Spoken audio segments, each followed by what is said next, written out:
way you're you. 2 nights ago you'd have to pull me from the ceiling. Now I'm picking myself up from the floor. Now I'm not sure what just went on. I don't know where this thing went wrong, but I like the way you do. I like the way you're you. Why'd you bring me down? You built me up. Why'd you bring me down? Why'd you bring me down? You built me up.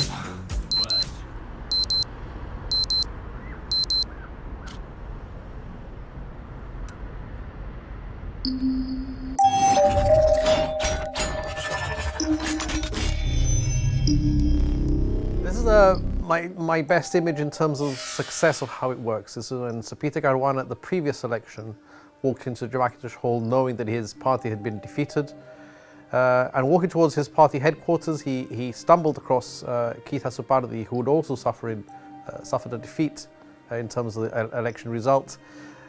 Both men who had previously worked together, now sitting at opposite sides in an election, recognizing the fact that they've both been defeated.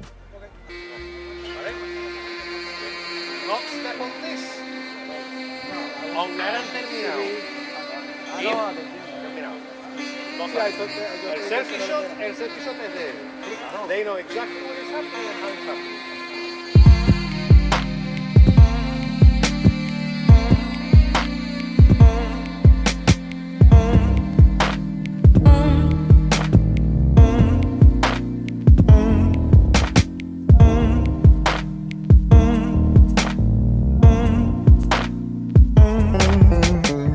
I started photography when I was about 17, and that was because my mother is a painter. She paints oils and acrylics and watercolors. She paints them beautifully. I've never had an ability to paint. I still can't paint to save my life. But yet the construction, the composition of paintings were a strong influence in my life, and I always wanted to do something creative. Photography was the next best thing to painting, and that's what I did when I was 17, and that's why I took up camera to compete with my mum and her paintings.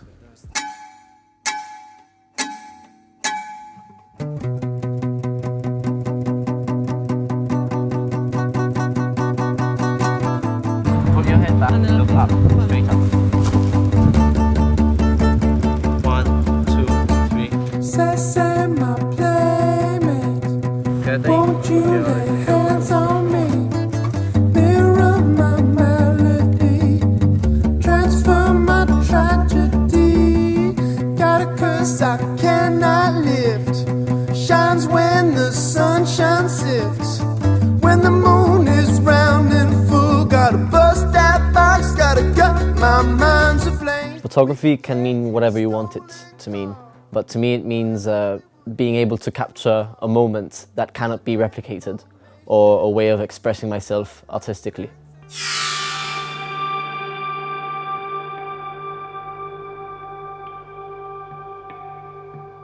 I really enjoyed my time in Mamallapuram, which is a small fishing village in Tamil Nadu in the east coast of India.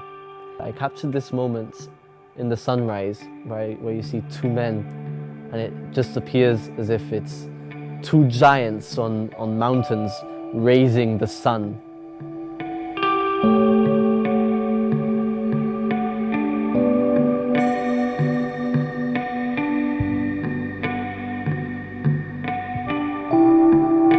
Now I see trouble, it's coming up ahead.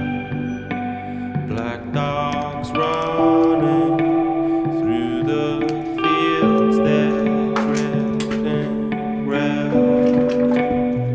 You need to plan landscapes because it involves a lot of ingredients like the weather, the vantage point, how the light affects the area. So normally what I do is I get my little D80 and I will go to the location on 1, 2 or even 3 occasions, and I will move around, see how the light affects the area, see the angles where I want to shoot my photo from, and once I'm happy what I want to take, I will go back home and I will just wait and monitor the weather to see when the conditions are right for my landscape, because landscapes do tend to gain with a good sky.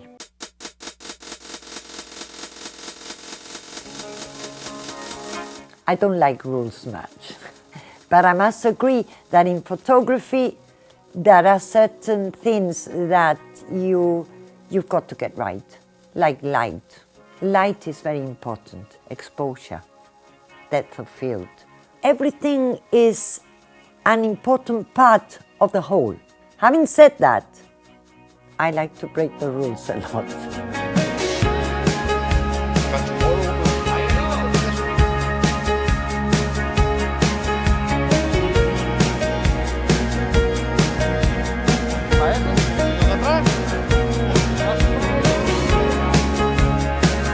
This year was my first time as head of photography. Normally I'd been the second photographer to an excellent photographer, Leo Hayes.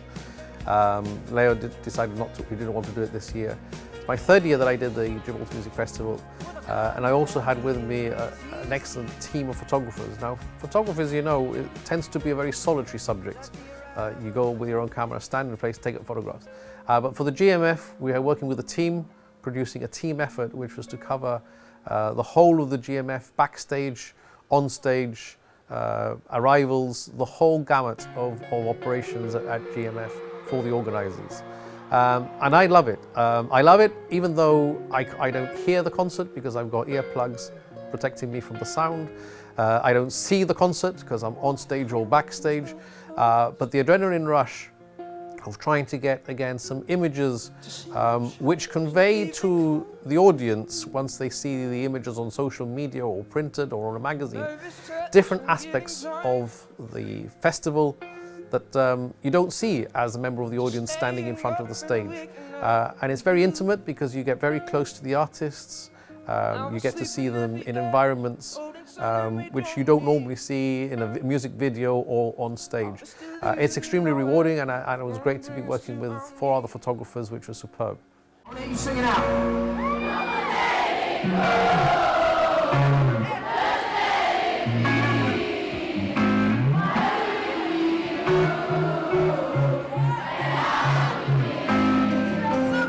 Everything that's broke, leave it to the breeze. Why don't you be you and I'll be me?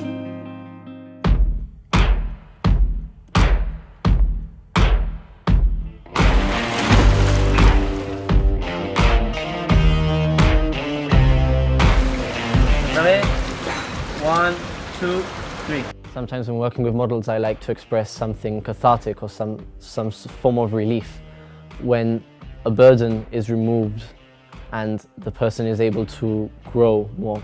And that's what I like to, and I feel I kind of expressed that when the model herself removed the terrain from the previous photograph to this photograph, when she removed the golden makeup from herself, and I feel like she had entered a state of bliss and to be able to grow from that as well.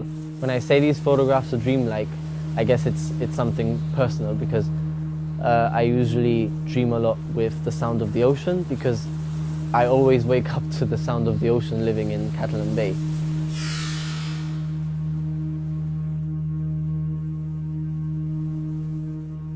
Once the weather is fine, I will go up to the area, and obviously I already know where I'm going to shoot from, etc. And I will do this either at dawn or during the golden hour, because that's the time when the light will be best. Although sometimes I do shoot night shots when it becomes a bit darker.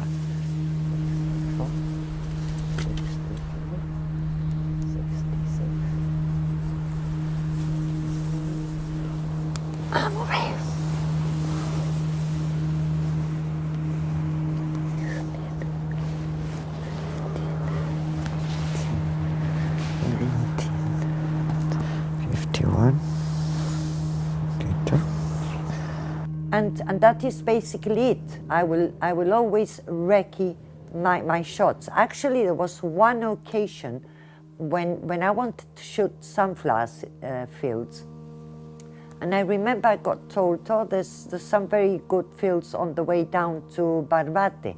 So I got my car, got my equipment, and I thought, well, it's fast, so I'll just take all the equipment in case the conditions are right.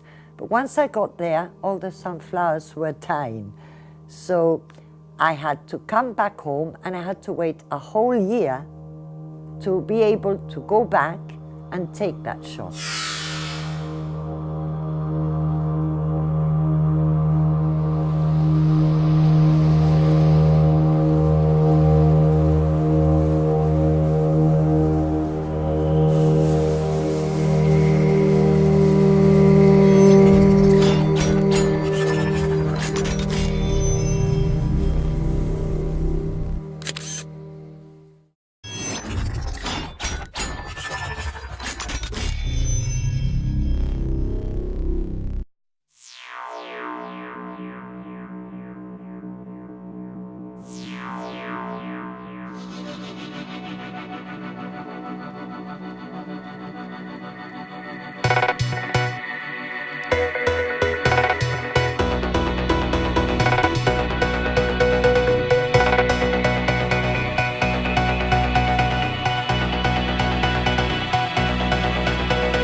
If you haven't trained your eye to composition, to inspiration, to the image in front of you and being able to capture, it doesn't matter how good your equipment is, the photographs aren't going to be worth anything.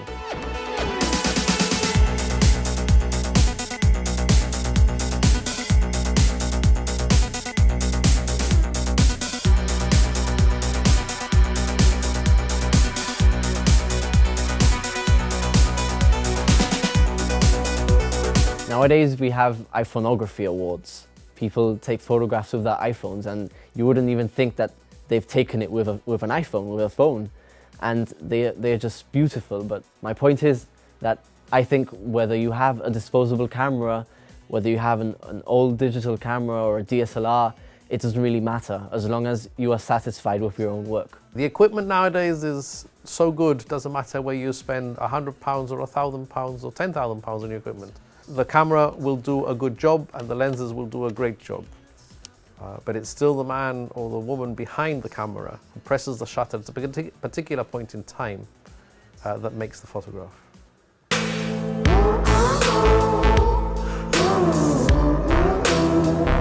Photoshop, I think that in today's world and with the art that photographers have, if you go online and you look at famous photographers, you see that those pictures don't come out like that way on a camera.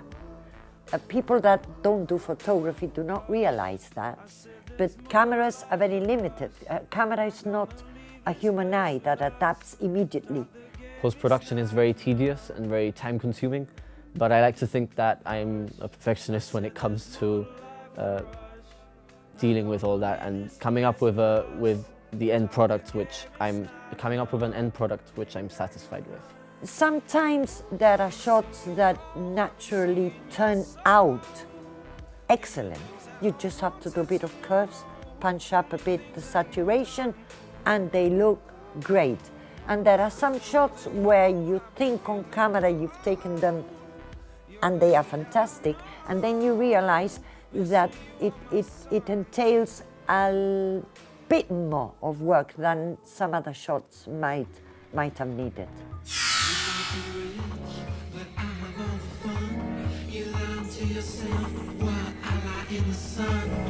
Hold your broken dreams close to your broken heart. It's nothing new to me, cause I've been broke right from the start. I soar from the sky like an angel in the dark. You try to catch my wings, you think you're someone that you're not. I do like to create these type of things that are halfway through photography and painting. You can actually paint on Photoshop. It's one of the things that you can do. You've got air guns to paint on Photoshop.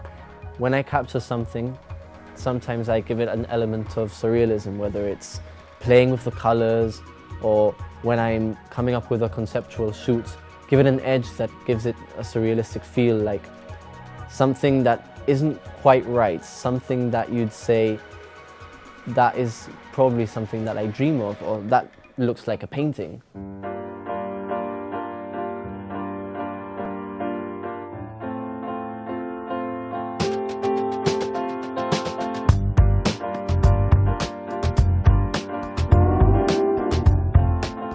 Culturally-wise and opportunity-wise, Gibraltar is a superb place. There are opportunities for every type of photography, whether you want to do dance, whether you want to do music, whether you want to do military, whether you want to do photojournalism. There are all types of opportunities for every type of photographer. And I think in the past and going forward, it's becoming a better and better place to be creative in photography. The iconic image of Gibraltar, which I think is pretty much the answer everyone might have, is the rock itself, the shape of the rock itself.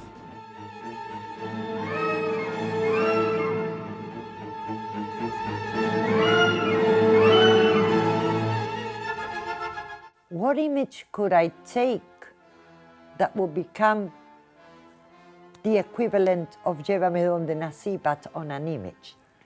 It's very difficult because there's already an image, and it's the Rock of Gibraltar during the Second World War with the air raid lights pointing at the sky. It has to be the profile of the rock is the image. Anybody around the world would recognize that now. Not necessarily one of its people, because people are people and they could be anywhere. And the more cosmopolitan Gibraltar becomes, the more difficult it is to find an identity for that. But the profile of the rock, the sleeping body, as George Palau called it, is immortal.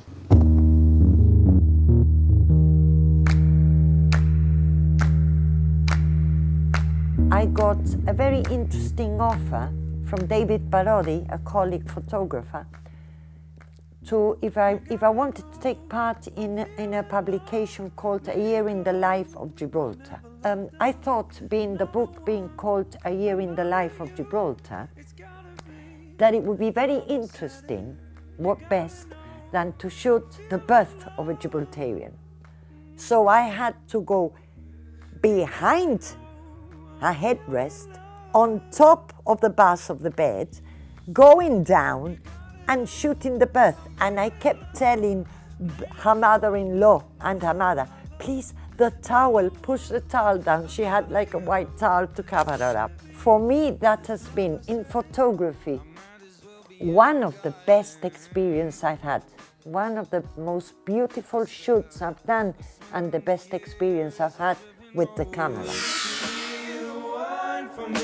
This image was actually used by The Guardian last year in a report that they were doing about Gibraltar, of Sir Joshua Hassan, surrounded by the AACR, and we have the GSLP there. Some of the giants of Gibraltar's political history are in that photograph. And I do like how Sir Joshua, with his crossed arms, and the sign behind him, standing there very defiantly, again, in a single moment, but just the arms crossed at that particular moment conveyed that he was not going to move from the statement that was conveyed in the poster behind him. Last year I was lucky enough to backpack for half the year, and I went to India, Southeast Asia and Israel. And I think those 6 months were some of the best times I've had photography-wise. So when talking about life, I feel like it would be very vibrant colors, very vivid colors that would portray that. And I think that I captured that when I experienced the Holi Festival in India.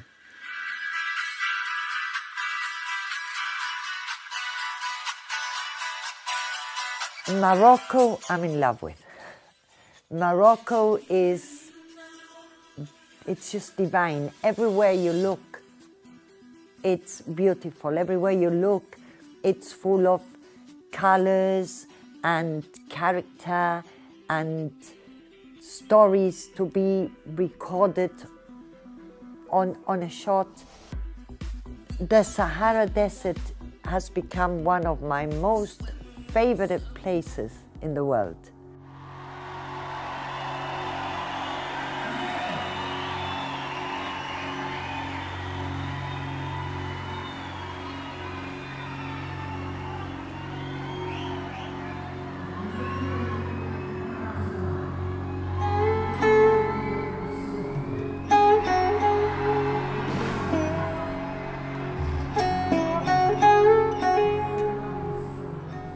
Inspiration can come from anything, whether it be your daughter, as she was today, holding her umbrella inside of the car because it was raining outside.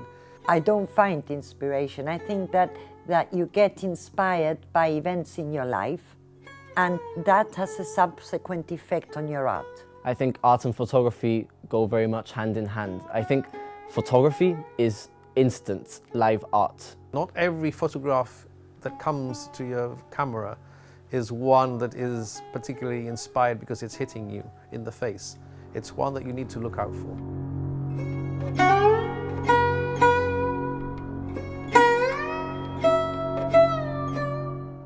I think what I enjoy most in photography is capturing the truth and capturing people when they are engrossed in something. So maybe when they're working, or maybe when they're completely unaware that I'm there.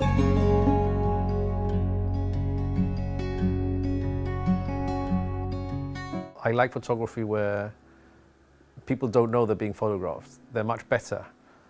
They aren't posed, they aren't structured, they aren't put in place. And I think the real soul of a person comes through when they don't know that their photograph is being taken.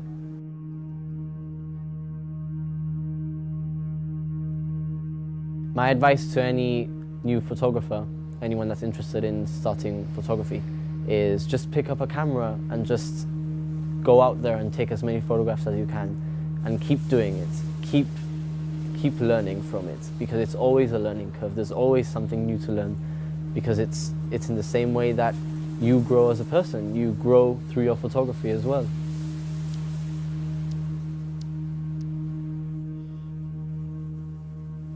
Light is the most important thing of an image. Low light, high light, whatever type of light you've got, the color, the tones. If you don't understand light, then you don't understand photography. When I joined the club, Mr. Hangling, that used to be there too, the gentleman passed away already. I learned a lot from him too about filters and things like that. And I bought a Pentax Super A X from him, a film camera.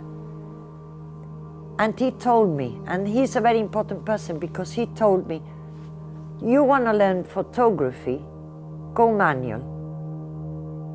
All your shots will be black and all your shots will be white. And you'll pull your hair. But when you get something in a shot, you're on your way to being a good photographer.